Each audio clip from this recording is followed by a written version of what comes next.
And Georgia State University poll shows President Bush still the overwhelming choice among Georgia Republicans.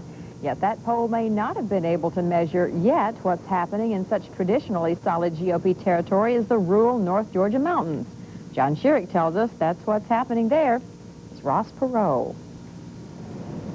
Ellijay, Gilmer County, in the Appalachian foothills. This is where a stranger can still find a handshake and a glass of iced tea and leave as a friend. And where the talk at Oscar Poole's world-famous barbecue shack and at the River Street Cafe is constantly politics. Conservative Republican former Buchanan backers who have switched purposely again away from Bush, this time to Ross Perot. He personifies the American dream of hard work, what hard work and hustle can do in America. As if they've forgotten Bush's credentials on that score. And I remember times, Bush seemed like he's too tender. He sways with every doctrine that seems that he passes by. These hard-working straight talkers simply identified personally with Perot's can-do attitude.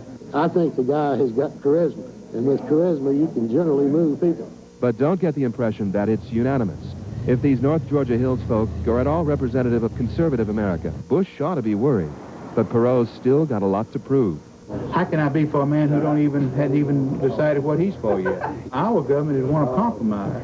And how Ross Perot would ever be able to compromise with anybody would greatly shock me.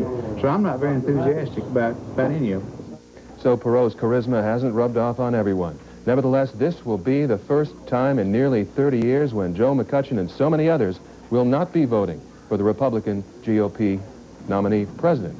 John and Terry. So there are cracks in bedrock GOP territory? There are people who are that disillusioned with Bush's leadership. They might have stayed with the GOP reluctantly if Perot hadn't come along, but he did. Thank you, John. politics heating up, so is our weather. Up next, Johnny with the complete